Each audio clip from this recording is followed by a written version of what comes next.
अभी हम लोग सवेरा फिजियोथेरेपी क्लिनिक में उपस्थित हैं। सबसे पहले आप अपना परिचय देंगे सर। मेरा नाम डॉक्टर दीपक देव कुमार जी। जी, सीनियर फिजियोथेरेपिस्ट हूँ मैं। 2005 का मेरा सेशन था बीपीटी का। फिर मैं एमपीटी भी न्यूरो से किया हूँ। मेरा स्पेशलाइजेशन न्यूरोलॉजी में है।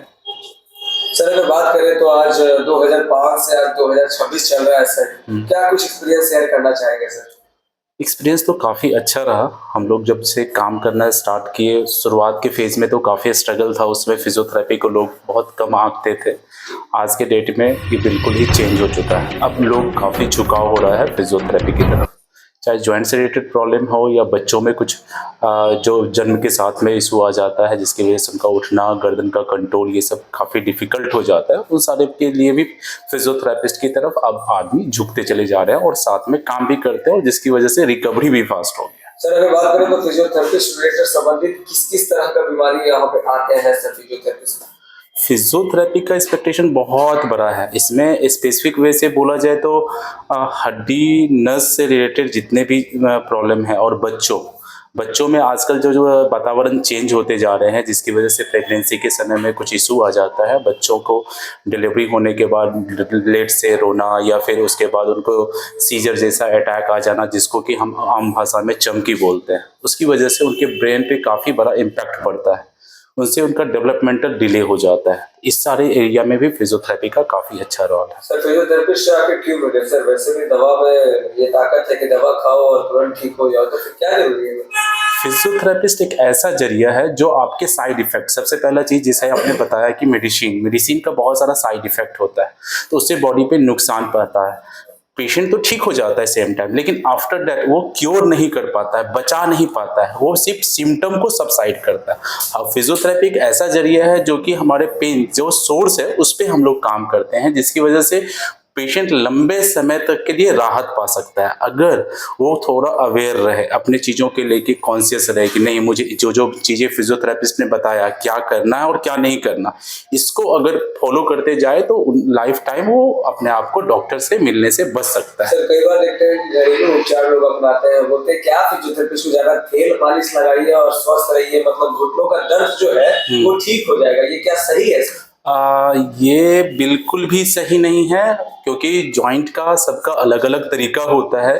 कुछ एज ग्रुप और कंडीशन मैटर करते हैं। उस हिसाब से जब फिजियोथेरेपिस्ट से मिलेंगे तो एक स्पेसिफिक प्लान बनेगा, आपके लिए एक स्पेशल प्रोग्राम डिजाइन होगा, जिसको अगर आप घर पे ही करना चाहते हैं तो घर पे भी आप करके स्वस्थ रह सकते हैं, लेकिन वो भी प्लान आप फिजियोथेरेपिस्ट के सुपरविजन में ही करें, तभी आपको फायदा मिलेगा। सर घुटनों में दर्द और ये जोड़ों का घिस जाना सर, में वो बोला जाता है जोड़ों का घिसना। बिल्कुल एग्जैक्टली, क्योंकि क्यों हो जाता है सर? एक समय पे आके होता है, एक उम्र में बुढ़ापा के ज्यादा। हाँ, ऐसा अब कह पाना मुश्किल है, क्योंकि जब हम लोग प्रैक्टिस करने आए थे शुरुआत में तो हम लोग को आफ्टर 50 एज ग्रुप के ज़्यादा पर्सन मिलते थे जिनको घुटने में दर्द होता था या घुटने का लिक्विड कम हो जाना, बोलते थे जॉइंट स्पेस कम हो गया है, पाँव मेरा टेढ़ा हो गया। लेकिन अब ऐसा नहीं है, क्योंकि हमारा खान पान बिल्कुल भी अच्छा नहीं है। तो अब अर्थराइटिस प्री एज में आ रहा है, मतलब अप्रॉक्सिमेटली 35 से स्टार्ट हो जा रहा है अर्थराइटिस चेंजेस होना।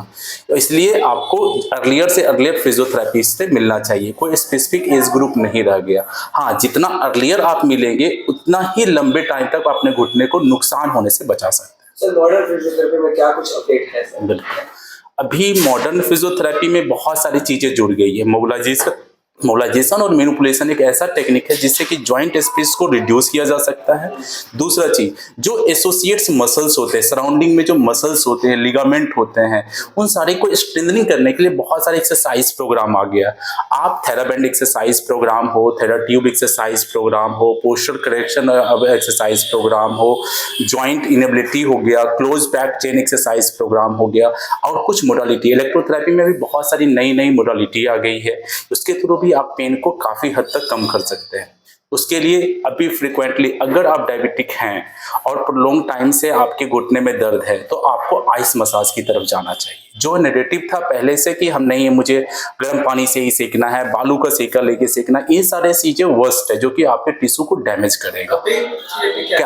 कपिंग थेरेपी भी काफी इफेक्टिव थेरेपी है इसके लिए। कपिंग और टैपिंग, कपिंग थेरेपी क्या करता है, ब्लड सर्कुलेशन को इंप्रूव करता है जिससे कि पेन सब्सटेंस वहां से रिमूव हो जाते हैं। एक टैपिंग थेरेपी आता है जो कि क्या करता है, मसल को एक दूसरे मसल्स ग्रुप्स के साथ बाइंड करता है, उससे आपके वेट को ट्रांसफर करना बहुत ही आसान हो जाएगा, तो आपके दर्द में वो राहत पहुंचाता है। सर उस डर को कैसे खत्म किया जाएगा जहाँ लोग बोलते हैं फिजियोथेरेपिस्ट में जाना है और कहीं मोच आ जाना है या गर्दन घूम जाना है, मतलब तमाम तरह का एक फिगर बन रहा है सर, इस तरीके का बात को रख रहे हैं, उस डर को कैसे खत्म करें? उस डर को खत्म करने से पहले खुद जागरूक होना होगा कि फिजियोथेरेपिस्ट जिसके पास मैं जा रहा हूँ क्या वो क्वालिफाइड है, क्या उसके पास ऑथराइज्ड डिग्री है, उसका प्रीवियस प्रीव्यू क्या रहा है, रिव्यू उसके पेशेंट से हम लोग लेके देख सकते हैं, उसके डिग्री के बारे में समझदारी के साथ डॉक्टर शिक्षित है या नहीं है, अच्छे संस्थान से पढ़ के आया है या नहीं है, उनका अप्रोचिंग स्किल कैसा है, वो आपसे जो बात करते हैं आपके डिजीज के बारे में क्या क्लियरिफाई कर पाते हैं कि नहीं, कितना प्रिवेंटिव है, कितना क्यूरेटिव है, क्या इससे आइडियोलॉजी आपकी डेवलप होगी, आपको फायदा मिलेगा, ये सब पहले आप डॉक्टर से बात करके इसके लिए असेसमेंट करना इंपॉर्टेंट होता है। जब आप डॉक्टर के पास जाते हैं तो जब फर्स्ट असेसमेंट होगा आपका, तो उसी से आपको आइडिया मिल जाएगा कि मुझे फिजियोथेरेपी से फायदा होगा या नहीं होगा। सर नी रिप्लेसमेंट सर्जरी से कैसे बचा जा सकता है, फिजियोथेरेपी कैसे उससे शुरू? ये बहुत ही अच्छा क्वेश्चन है, क्योंकि अभी सारे लोग इसकी तरफ झुकते चले जा रहे हैं कि रिप्लेसमेंट एक समाधान नहीं है। रिप्लेसमेंट एक ऐसा जरिया है जिससे आप दर्द को कुछ दिनों के लिए टाल सकते हैं, फिर वापस क्या होगा आफ्टर 10 to 15 ईयर, तो आपको रिप्लेसमेंट से पहले भी फिजियोथेरेपी, रिप्लेसमेंट के बाद भी फिजियोथेरेपी, तो क्यों ना पहले से ही हम सजग हो जाए। जब हमारे अंदर घुटने का पेन आया तो हम पहले से एक्सरसाइज प्रोग्राम को कर लें। एक्सरसाइज प्रोग्राम मुझे फिजियोथेरेपिस्ट के गाइडलाइन में सुपरविजन में मिलेगा प्रोटोकॉल, उस प्रोटोकॉल को फॉलो करेंगे। बीच बीच में जिसको जिसको बताया गया नहीं करना है या कुछ चेंजेस करना है तो अपने कंडीशन को एक्सप्लेन करना है थेरेपिस्ट से, फिर सेकंड प्रोग्राम लेना है, तो इससे आप रिप्लेसमेंट से काफी हद तक बच सकते हैं। आईसीयू में फिजियोथेरेपी का क्या रोल रहता है? आईसीयू में जो प्राइमरी रोल जो है हमारा होता है, हमारा लंग्स को कोलैप्स होने से बचाने की, जो बलगम बोलते हैं, कफ, वो जमा होने की वजह से लंग्स धीरे धीरे अपना सांस लेना कम करता चला जाता है, तो पेशेंट उसकी वजह से लैग कर जाता है। दूसरी सबसे बड़ी बात, अगर लंबे समय तक के लिए आप आईसीयू में एडमिट रहते हैं तो 2% हमारे बॉडी का 2% मसल लॉस्ट होता है पर डे, तो उसको रिगेन करने में फिजियोथेरेपिस्ट हेल्प करेगा। अभी मूवमेंट हमारा कंप्रोमाइज कर जाएगा तो क्या हो जाएगा, जॉइंट की मोबिलिटी कम हो जाएगी। जॉइंट को मोबिलिटी को कौन अचीव करवाएगा, फिजियोथेरेपिस्ट अचीव करवाएगा। अभी क्या है, बेड रिडन रहने की वजह से प्रेशर सोर होने के चांसेस, जिसको हम लोग घाव बोल देते हैं कि पीछे बेड में लेटा रह गया पेशेंट को पीछे घाव हो गया, बेड सोर हो गया, प्रेशर सोर हो गया, तो उसको रिलीज करने में फिजियोथेरेपिस्ट का काम आएगा। अभी कुछ ऐसे कंडीशन होते हैं जैसे अभी बाइक एक्सीडेंट हो गया, ब्रेन में इंजुरी आ गया, सर्वाइकल में इंजुरी आ गया, अब हड्डी जो है आपका टूट गया, आपको ट्रैक्शन में करके रखा गया, अब उसके बाद अब फिजियोथेरेपी अर्लियर जाएगा तो उसको मोबिलाइज हर एक जॉइंट को करेगा, फिर उसको सिटिंग टू स्टैंडिंग में फायदा मिलेगा और फिर वो वापस अपनी लाइफ में आ सकता है। तो फिजियोथेरेपिस्ट बहुत कारगर है आईसीयू। बहुत कारगर है। सर यहाँ का कांटेक्ट नंबर और एड्रेस दे दें ताकि लोग जी, अपना कांटेक्ट नंबर 8789714509, हमारा एड्रेस हो जाता है डगमंगला रोड नियर हनुमान मंदिर, बिशनपुर, बेगूसराय। सर यहाँ आने वाला सर होली आ रहा है सर, होली के लिए शुभकामना तो बनता है हमारे इस मीडिया के लिए। जी होली के शुभ अवसर पे हम सारे बेगूसराय वासियों को, बिहार वासियों को, पूरे देश के वासियों को हम अपनी तरफ से बधाई देते हैं और इस होली के पर्व को शांतिपूर्वक मनाएं। रंगों का त्यौहार है, बस